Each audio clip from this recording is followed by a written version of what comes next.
folks, I'm Heather, and this is Recently Seen Reading. Thought I'd pop on and do a quickish, I hope, update about what I actually have been reading in these times of great distraction, when, for me personally, reading hasn't been top of my priority list. It's been a little odd to find myself not being able to distract or comfort myself through reading. I think it's probably a very common bookish experience. One of the things I've noticed, though, is that some of this is in response to the lack of library books. The libraries here are still mostly closed because of COVID. They're starting curbside pickup soon. They're very slowly rolling it out. They're doing a very cautious rollout, which on the one hand is frustrating because I can't get new books, but at the same time, caution is great. We have very low COVID numbers here right now. We're under 10. I think we're at 4 or 5, which is amazing. And I know it's an illusion. There'll be more cases as we move through the summer. So slow library openings make sense to me. But one of the things I've noticed is how much of my reading is driven by novelty, by the new things that come into the house. And for me, that's primarily from the library. So rather than turning to read books that are on my shelf or books I already had on hand from the library, I found myself, being annoyed that I couldn't have this constant flow of new books. So that's been both interesting and a little humbling to see that in my own reading patterns and my reading practices, that I'm, it turns out, very driven by novelty. Good thing to have learned in this difficult period of time. The kind of reading I have been able to do fairly consistently over these last 3 months or so has been related to my research. I'm returning back to my regular gig this month, a month earlier than planned, but that's the right choice for my colleagues and the right choice for me. So I've been making steady enough progress in my reading there, but I don't talk about it much here. But this week I read something that I thought might be of interest to other people. I'm studying the history of libraries in a very specific library, and as a part of that I read about the history of reading. And I popped this article on my to-read list a while ago, and it just surfaced to the top of the list, and I thought, well, why not read it? It's called, let me just get the title correct here, On Decimals, Catalogs, and the Racial Imaginaries of Reading. It's from 2019 and written by Laura Helton. I'll put the details below and probably a link to the article if I can find an open source version of it. It's an unfortunate title. It's not a particularly illuminating title, but the article itself is pretty good. There's some gaps in it, but the best thing about it is that it introduced me to a woman who I didn't know about, a woman named Dorothy B. Porter, who was for many years a librarian at Howard University.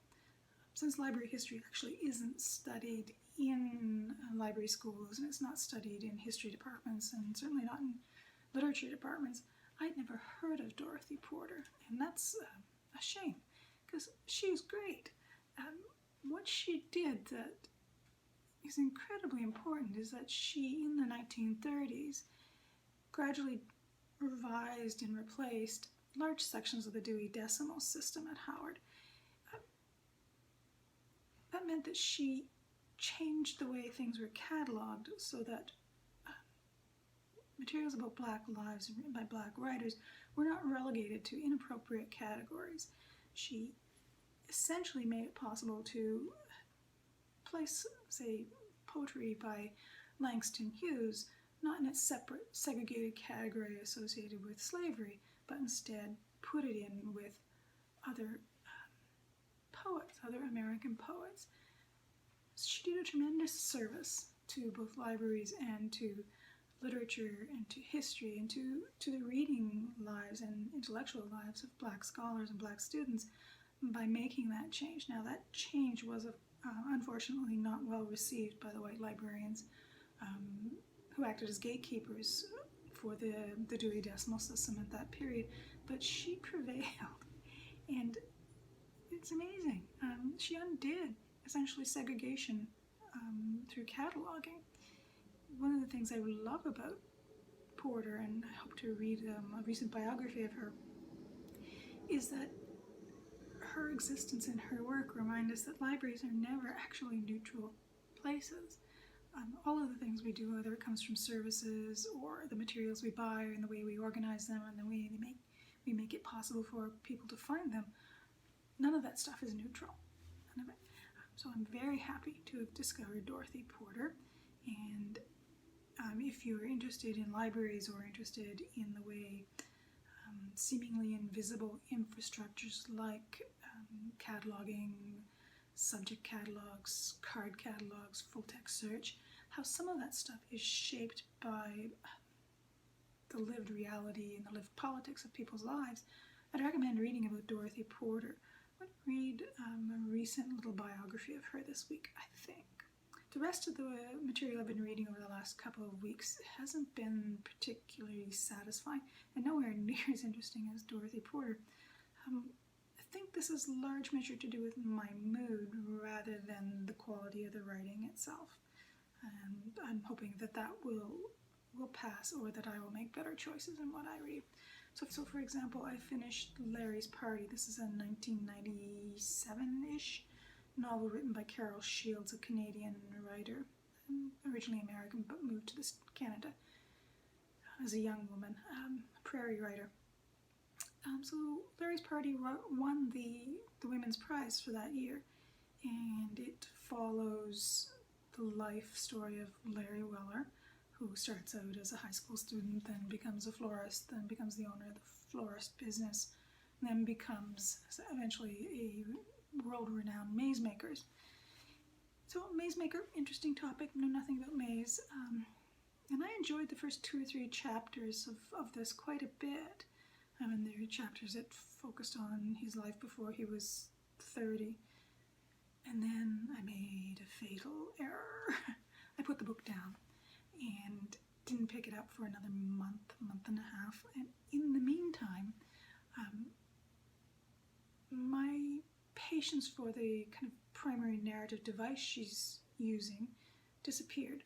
So Shields divides Larry's life up into small chapters, and each chapter covers maybe a couple of years, maybe at the most 5 years of his life, following through the usual life events, school, graduation, work life, marriage, children, remarriage, all of that stuff.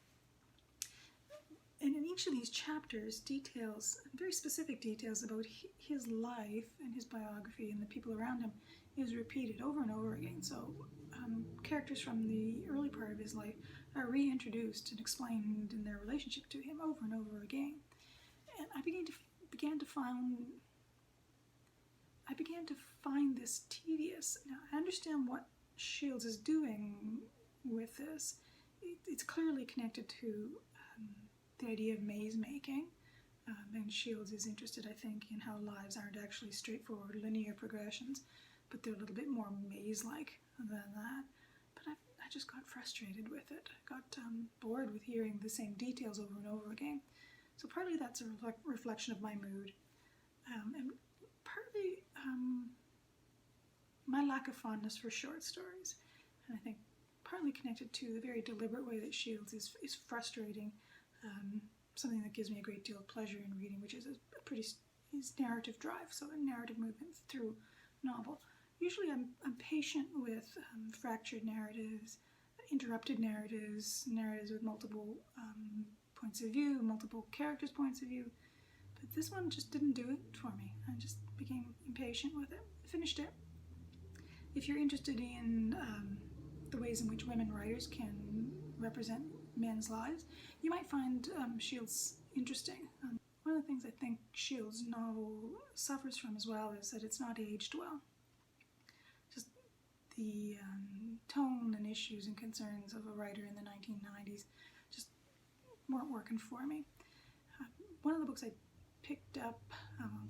downloaded from my library, was something I've read years ago, and I think it's actually aged much better than Shields' novel. That's Ursula Le Guin's The Wizard of EARIHSEA. Now, I would have read this, late 80s, early 90s maybe, and haven't picked it up since. And it was a wonderful surprise to reread it and rediscover what a careful writer Le Guin is and how skilled she is. So it was quite pleasurable to read this very careful, subtle telling about what happens when you're caught up in pride and fear and guilt. So that was a pleasant surprise for me. So I'm hoping to read the rest of the books in that series over the course of the summer and the fall. Interesting contrast with Shields. I thought I would enjoy the Shields much more than I would enjoy the Le Guin, and the reverse was actually the case. There have been other bits and pieces that I've read that maybe I'll talk about in another video.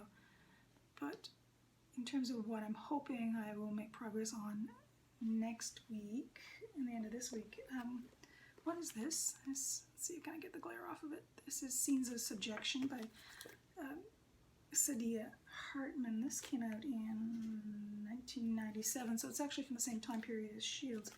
And you can see that I'm slowly making my way through it. I've got flags in for places where I need to take notes. Picked this one up last fall because it was recommended to me as an example of a different way of telling history, as well as her second book, which I wasn't able to get at that time. I'm finding this one slow going, but really interesting. Lots of challenging things to say, and one of the things that I'm struggling with is she has an approach that uses very long, carefully, precisely constructed sentences with multiple clauses upon clause upon clause. And it's a very deliberate rhetorical strategy because she's making complex points, and I think she probably wants the reader to slow down and grapple with the complexity of what she's saying.